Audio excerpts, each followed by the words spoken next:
Hello po sa inyo muli mga kaibigan. Narito po ako para ipagpatuloy yung karagdagang kaalaman tungkol sa prepositions of time. Okay? Pag sinabing prepositions of time, gagamit tayo ng in, on, at saka at. Okay? May kinalaman ito sa tanong na when or sa Tagalog, kailan. Okay? Kaya guys, okay, gagamit muna tayo ng in. Saan nga ba ginagamit yung in pagdating sa time? Okay?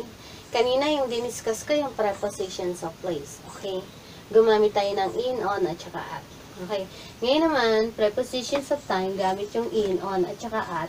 Okay? So, unahin natin yung in. So, use in for larger periods of time. Pag sinabing larger periods of time, yung periods ng time na tinutukoy mo ay mas mahaba. Okay? Mas mahaba siya. Okay? For example, guys, is in January, okay, sa lahat ng months na, di ba, meron tayong 12 months. Okay, so from January to December, pwede mong gamitin yung in. Okay, so in January, in February, in March, in April, in May, in June, in July, in August, in September, in October, in November, in December. So, guys, pagdating sa month, pagbabanggitin mo yung month, gagamit ka ng in. Okay? So, later guys, magbibigay ako ng mga exercises. Okay? I-apply natin tong mga ituturo ko sa inyo. Para, guys, kahit anong exam ang i-take ninyo, mag-exam man kayo sa call center, sa company, o sa school, okay? Entrance exam sa college, kayang-kaya nyong ipasa yung prepositions of time. Okay? So, pag nabanggit yung month, okay? In plus yung kung anong buwan. Okay? Next, year. Pag sinabing year, yan yung taon. Okay? Lahat ng taon na, for example, lalo na guys, yung taon na nakalipas na. Okay? Kasi pag in 2019, ibig sabihin ngayon yon. Okay? Hindi pa natatapos yung 2019. So, sasabihin mo lang na, this year. Okay? Ngayong taon na to. Okay? This year.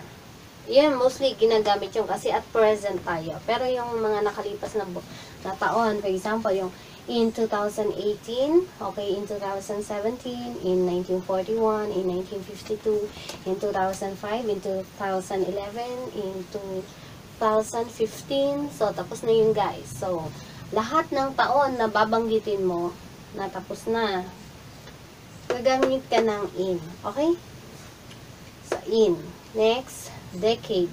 So guys, pagdating sa decade, yan yung tinatawag na dekada sa Tagalog. Okay? Ang aking ninuno, naabutan nila yung 1920. Pag sa decade yun, 1920s. Okay? So, in the 1920s, in the 1930s, in the 1940s, in the 1950s, in the 1960s, in the 1970s, in the 1980s, in the 1990s. Yan guys, magagamit ka ng by decade. Okay, yung may zero. Okay? Yan yun. Next, century. Panahon pa ng ating mga ninuno talaga to. Hindi natin naabutan. Hindi ko naabutan to. In the 18th century. Okay? In the 20th century. Okay? So, tatandaan natin, inang gagamitin natin. Pag nakita natin kung pang ilang century. Okay? May number siya. Okay? Next, era. Era. Pag sinabing era, yan yung mga panahon pa nung mga unang ninuno natin. Okay? For example, in the Pleistocene era, in the Prehistoric era. Yan yung mga unang tao pa. Okay? So, may era na tinatawag. Basta, nakita nyo yung era, gagamit kayo ng in. Kasi guys, use in for larger periods of time. Kasi talagang malaki yung sakop niyan guys. Era na yan. Okay. Okay guys, pag yung in, okay, ginagamit din guys sa mga expressions. Katulad po ng in a second, in a minute, okay? In a while. Okay, pag sinabi in a second, in a minute, parang isa lang ang ibig sabihin niyan guys. Sa isang minuto. Sa isang minuto lang, ibig sabihin, ganun lang kadali. In a very short period of time, okay? Mangyayari ang isang action. At saka guys, itong dalawa, in a second, in a minute, Isa to sa tinatawag nating idiomatic expressions. Okay? Pag sinabing in a while, sa isang sandali. Okay? Sa Tagalog yan. Okay? Ito in the morning, sa umaga. In the morning. In the evening, sa gabi. Okay? In the afternoon, sa hapon. So, for example, I will call you tomorrow in the morning. Okay? I will call you tomorrow in the evening. I will call you tomorrow in the afternoon. So, tatawagan kita bukas ng umaga. Tatawagan kita bukas ng gabi. Tatawagan kita bukas ng hapon. So, pwedeng ganun. Tapos, ano pa? In time. Pag sinabing in time, meron kang pinuntahan na hindi ka na late. Okay? For example, sa meeting, hindi ka na late. So, in time. Okay? Nakaabot ka sa meeting. Okay, in time, nakaabot ka sa train bago siya umalis. Okay? Yan. Mga expression na in time. Okay? Expression yan na ibig sabihin, for example, sa train, naalis siya ng 3:15. Pero, sa, yung 3:15 na yan, hindi ka dumating ng 3:15. Dumating ka ng 3:16. Pero yung 3:16 na yun, at saka palang umalis yung train. So, nakaabot ka. So, yan yung in time. Okay? Basta nakaabot ka sa hindi ka na late sa pupuntahan mo. Yan, in time ang tawag doon. Okay? In the beginning of time, pag sinabi in the beginning of time, ang pagkakaintindi ko dyan, yan yung time na ginawa ng Diyos ang earth. Okay? So, in the beginning of time. So, isang expression din to, na kung saan, pag sinabi in the beginning of time, yan yung noong panahon, o nung unang panahon, na kung saan ginagawa pa lang ng Diyos ang earth. Yan yun. Okay? So, the beginning of time, inang gagamitin mo. Okay? Hindi pwedeng on the beginning of time. Okay? Once in a blue moon, ibig sabihin, idiomatic expressions din to, na ibig sabihin ay minsan. For example, ako guys, minsan lang ako na bumisita sa aking tito at saka tita, o kaya sa aking grandparents na lang, minsan lang ako bumisita. So, I visit my grandparents once in a blue moon. So, bumibisita ako sa aking mga lolo at lola, minsan lang. Yun ang ibig sabihin niyan. So, once in a blue moon, okay? So, gumamit siya ng in. Okay? Hindi siya gumamit ng on. Okay? So, tandaan natin, use in for larger periods of time. Yung malawak yung sakop niya na time. Okay? Tulad ng month, okay? Diba, ang month, meron tayong day 1 hanggang day 30 or 31, something like that. Yung year naman, so from January hanggang December, talagang malawak. Lalo na yung dekada century era. Talagang malawak yung time niyan. Okay, kaya inang gagamitin natin. Expressions naman, ito, especially itong idiomatic expressions na ito in a second, in a minute, na ibig sabihin ay in a very short period of time or within 1 minute, okay. Yun ang ibig sabihin niya. In a while, ay mga expressions na yan. So guys, kanina gumamit pa tayo ng in for larger period of time. Ngayon, gagamit naman tayo ng on, okay, for smaller period of time. Guys, pag sinabing day, katulad ng inyong nakikita guys, nilagyan ko na ng on, pag sakto yung date guys, okay? Merong buwan, merong kung anong araw ng buwan, okay? Kung pang ilang araw ng buwan, tapos kung anong taon. Guys, ginagamit to guys, pag gumagamit tayo ng mga sentences, okay? Alimbawa kung kailan naganap ang isang pangyayari, for example, yung graduation mo, yung birthday mo, okay? Kailan nanumpa yung ating Pangulo ng Pilipinas, kailan nangyari yung himagsikan, kailan nangyari yung it's a revolution. Pag gumamit tayo ng buwan, tapos may kasamang date at saka taon, gagamit tayo ng on. Okay? Tapos yung on naman, guys, yung on na nakikita nyo yung weekday. Kasi yung week, yung isang linggo, merong 7 days. Okay? Merong 7 days in a week. So, yung 7 days na yan, guys, merong Monday, Tuesday, hanggang Saturday. So, pagbabanggitin mo yung day, okay? On Monday, on Tuesday, on Wednesday, on Thursday, on Friday, on Saturday, on Sunday. So, gagamit ka ng on. Okay? Okay, next. Okay guys, yung on ginagamit din natin sa mga expressions katulad ng on the dot. Pag sinabing on the dot, exactly on time. For example, meron ako meeting sa school at exactly 7 p.m. So, I need to be there at 7 on the dot. Pag ibig sabihin ng on the dot, kailangan kong dumating doon ng saktong alas 7 ng gabi. Okay? So, I have to be there at 7. Okay? At 7 in the evening on the dot. Yan ang ibig sabihin nun. Pag sinabing on time, kailangan sakto na nandun ka. For example, mayroon akong meeting ng 8 p.m. So, kailangan on time at exactly 8 p.m. nandun ako. So, on time. Yan ang ibig sabihin ng on time. Okay? On time, guys, yung on the dot, idiomatic expressions din. Kaya lang, guys, hindi na masyadong gamitin yan. Okay? Ito na po yung karagdagang, gamit ng on. Pagdating sa holidays, weekday, okay?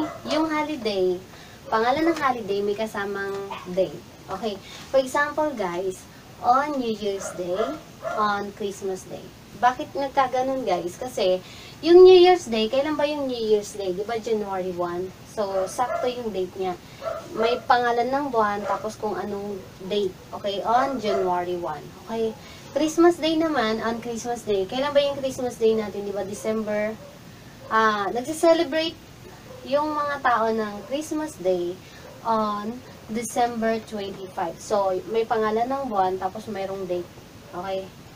Christmas Day. Iba rin yung Christmas time. Kasi, ang mga tao, especially here in the Philippines, so kaya nagse-celebrate sila, September pa lang, hanggang December. So, yan yung Christmas time. Kaya mahaba yung period. Okay? So, hindi ka gagamit ng on pagdating sa Christmas time. Okay? Pero pag Christmas Day, yan na yung saktong Christmas Day or holiday na Christmas Day, yung December 25. Okay? So, yun yung guys. Next, specific day. On your birthday, on my birthday, on his or on her birthday.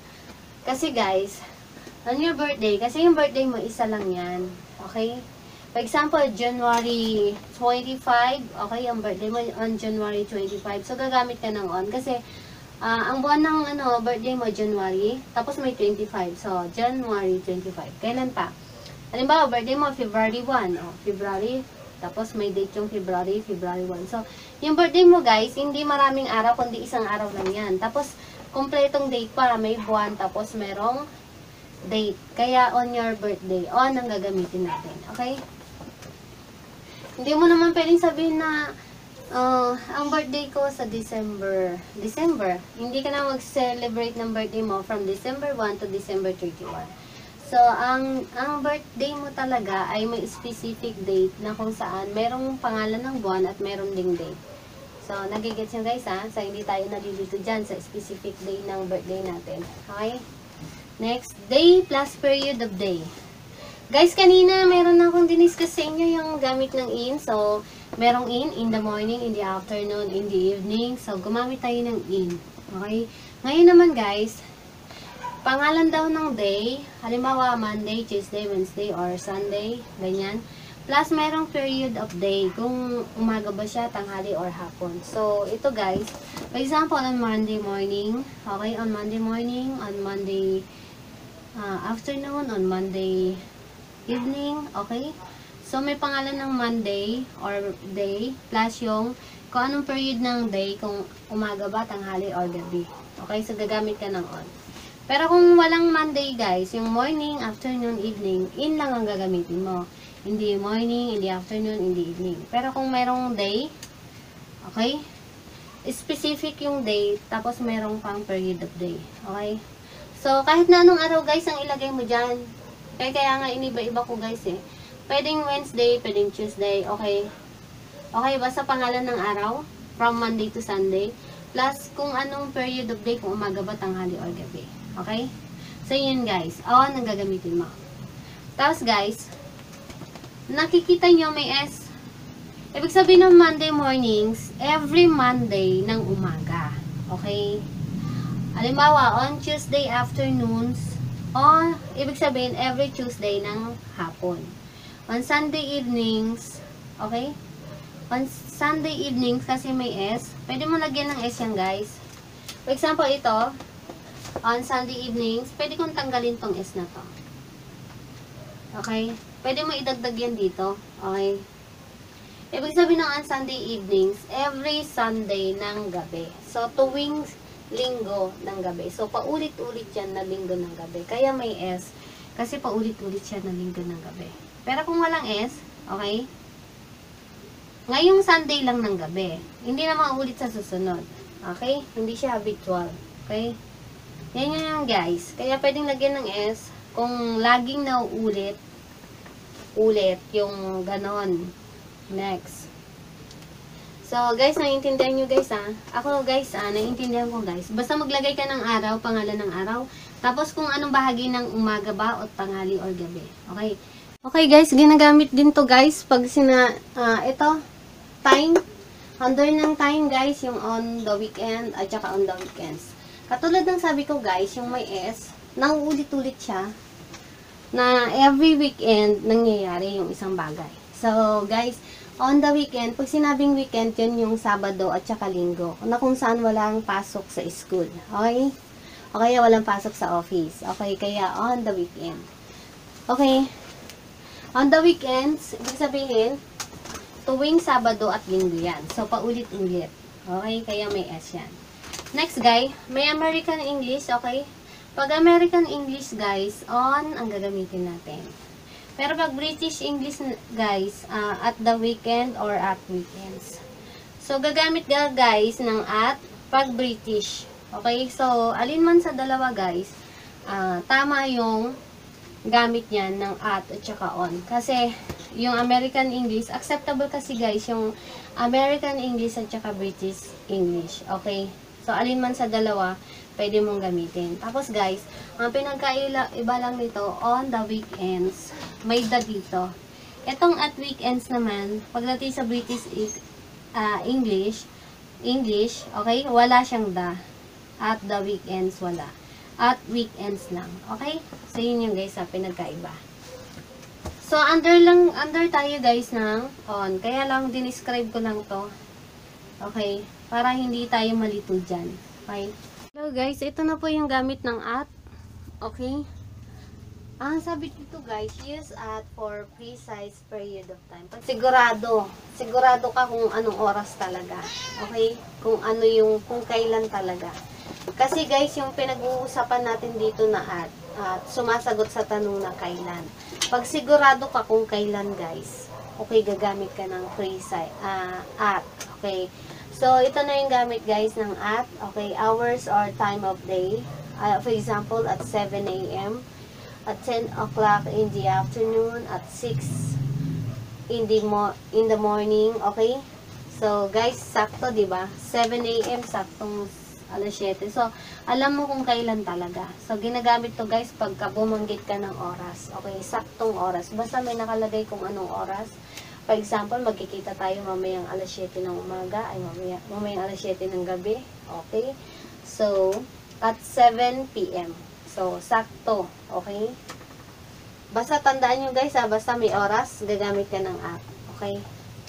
Ano pa? At sunrise, at sunset. Ito guys, pag sinabing at sunrise, yan yung time sa umaga na pagsikat ng araw. Pag sunset naman, yan time sa hapon na paglubog naman ng araw. So, sakto pa rin guys. Pag sinabing sunrise, umaga. Pag sinabing sunset, sa bandang hapon na yon bago lumubog ang araw. So, tatandaan nyo guys, walang on sunrise, wala ding on sunset.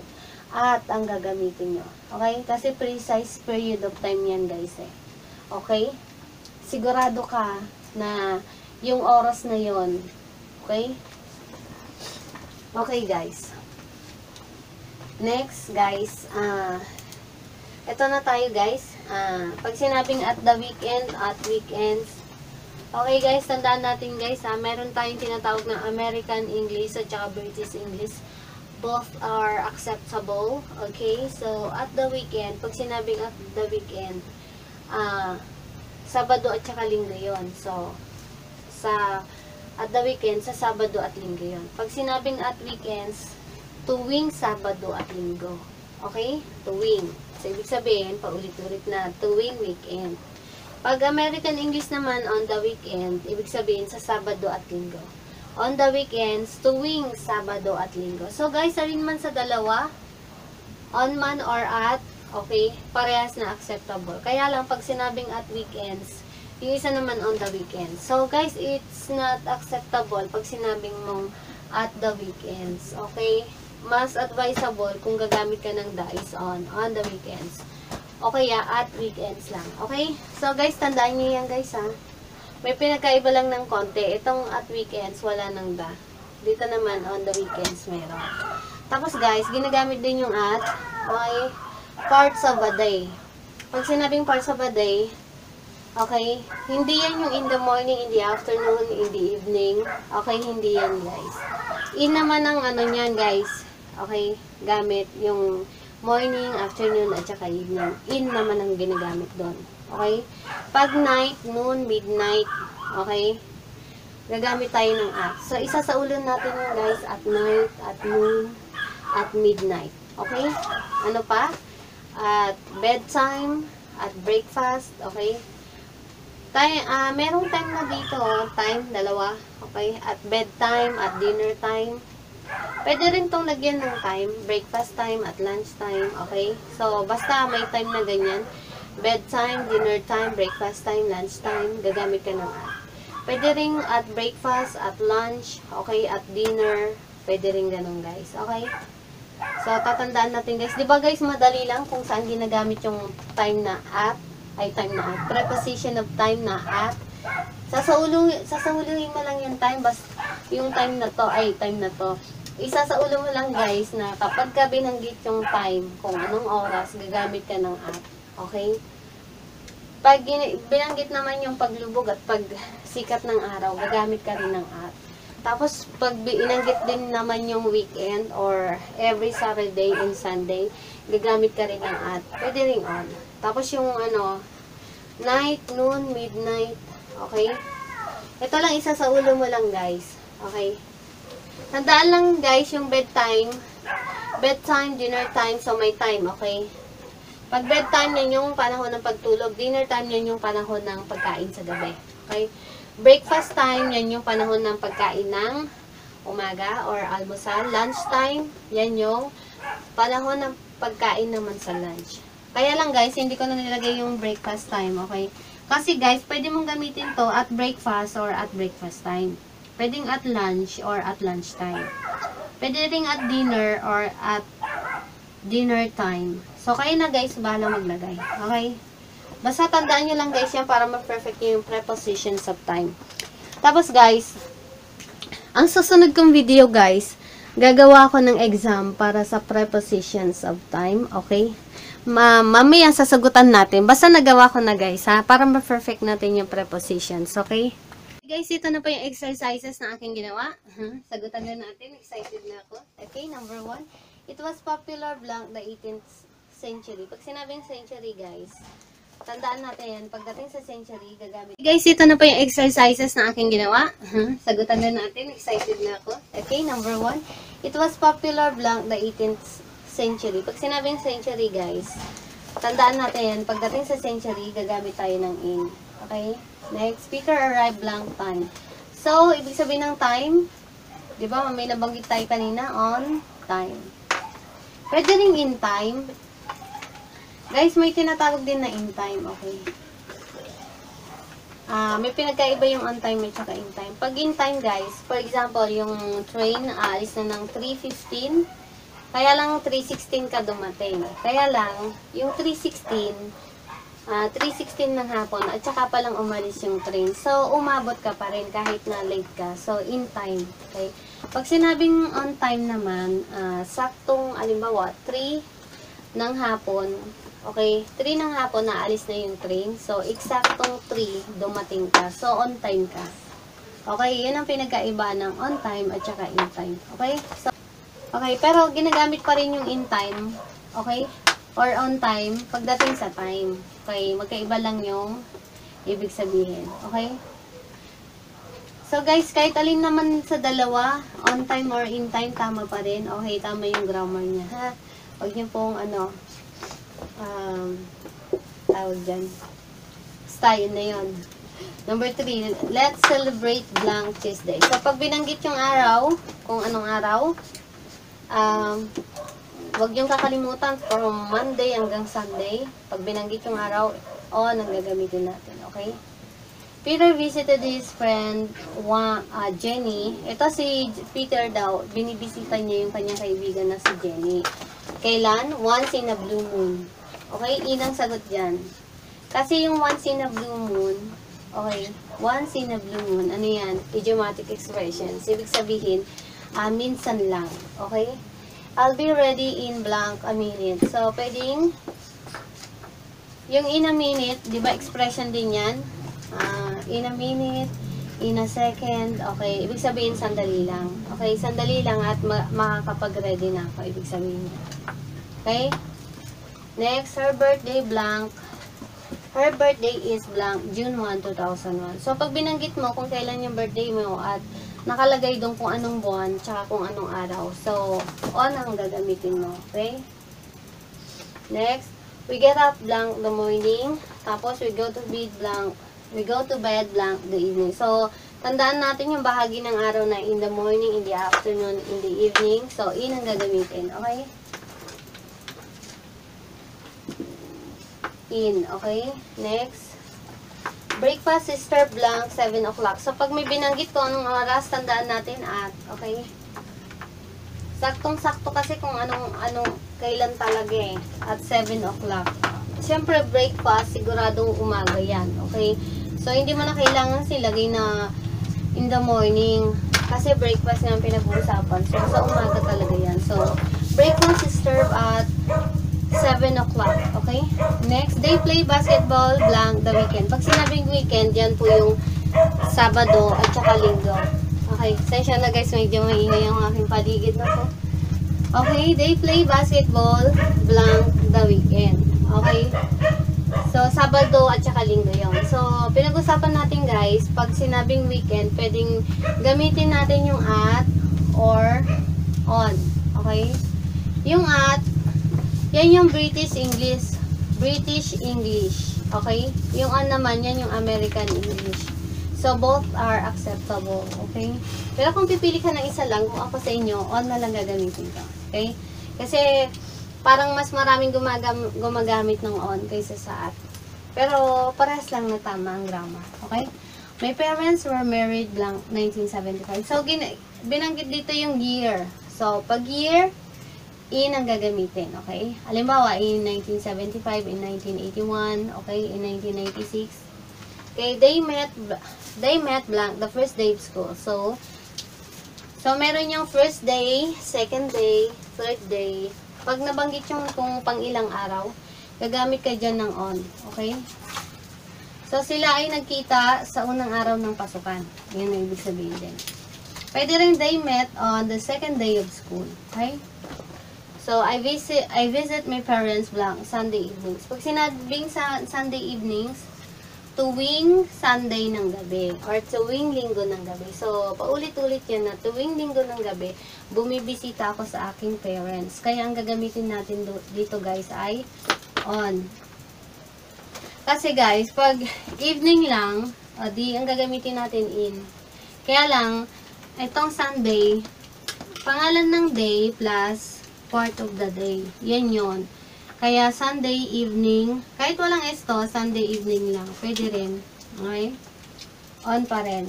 Tapos, number 14, he gave me a gift, blank, Christmas Day. Kailan po ba yung Christmas Day? Diba, December 25? So, sakto yung date niya. Okay? Isang araw lang talaga yung Christmas Day. Wala namang Christmas Day sa 26. Okay? So, he gave me a gift on Christmas Day.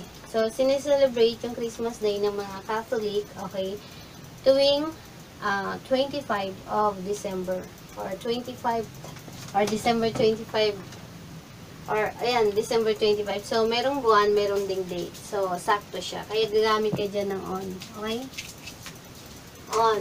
I love to go shopping blank Christmas time. Pag sinabing Christmas time, di ba dito sa Pinas, nag-uumpisa yan ng bare months eh. September, October, November, and December. So, basta mga bare months, yan na yung Christmas time.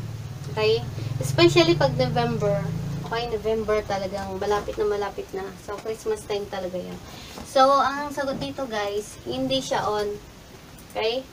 Kasi hindi mo naman sigurado kung kailan talaga.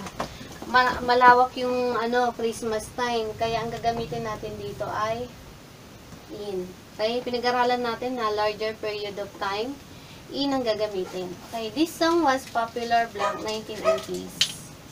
Pag sinabing 1980s or 1980s, ano yan guys? Decades. So, pag pinag-uusapan ng decades, in ang gagamitin. Okay? So, yun lang guys Tandaan natin. Pagdating sa century, in. Pagdating sa time, pwedeng on time or in time. Magkaiba lang ang meaning niya guys. Pag binanggit yung araw, from Monday hanggang Sunday, Monday, Tuesday, Wednesday, Thursday, Friday, Saturday, Sunday, on ang gagamitin. Okay?